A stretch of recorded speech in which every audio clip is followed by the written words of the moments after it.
భారతీయ ఛానల్కి స్వాగతం. జై శ్రీరామ్, హర్ హర్ మహాదేవ్. ఢిల్లీలో రైతు ఆందోళన మళ్ళీ మొదలైంది.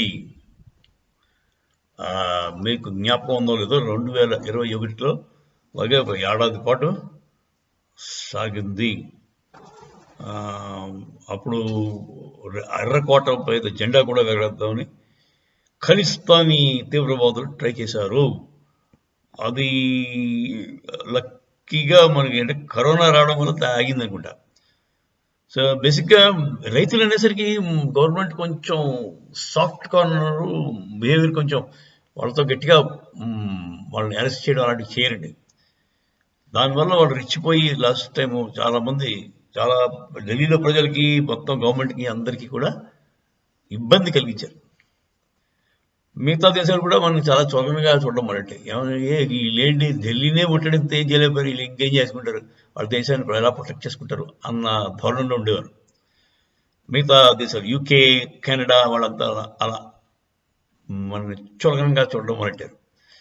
కాకపోతే అప్పుడు వాళ్ళ డిమాండ్స్ ఏంటంటే కొత్తగా తెచ్చిన రైతు చట్టాలను రద్దు చేయమన్నారు. అది పోనీ మోదీ గారు ఒక స్టెప్ దిగి ఆ కొత్త రైతు చట్టాలని ఉపసంహరించుకున్నారు. అది సరే, అది అయిపోయింది. ఇప్పుడు డిమాండ్స్ ఏంటి? ఈ రైతులకి డిమాండ్ ఏంటి? ఈ రైతులు ఎక్కడి నుంచి వచ్చారు? హర్యానా, పంజాబ్ నుంచే వచ్చారా? Last time only Haryana, Punjab ఆ ఏరియా నుంచి వచ్చారు. కొన్ని నార్థన్ బెల్ట్ నుంచి వచ్చారు, మోస్ట్లీ పంజాబ్. వాళ్ళు చాలా రిచ్ రైతులండి.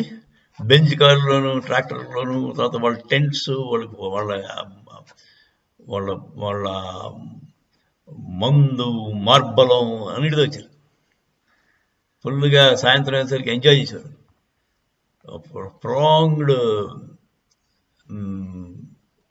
స్టే కోసం ముందుగానే ప్లాన్ చేశారు. ఇప్పుడు కూడా అలాగే మిగతా రాష్ట్రాల నుంచి కూడా వచ్చారు. కేరళ నుంచి కూడా కొంతమంది వచ్చారు.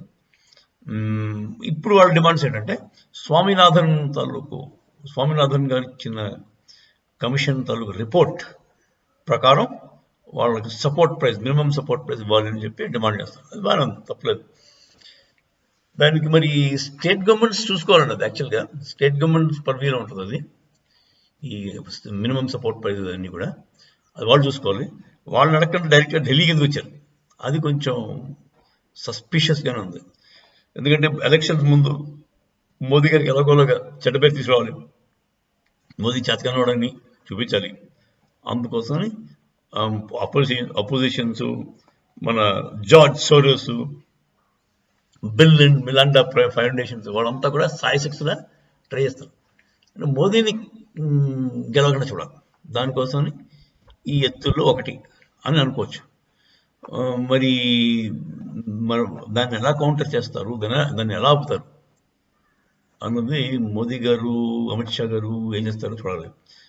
మొత్తం ఢిల్లీ అంతా ఇప్పుడు సీగ్ అయిపోయిందండి. సీగ్ అంటే మీకు తెలుసు కదా, పడిపోయింది.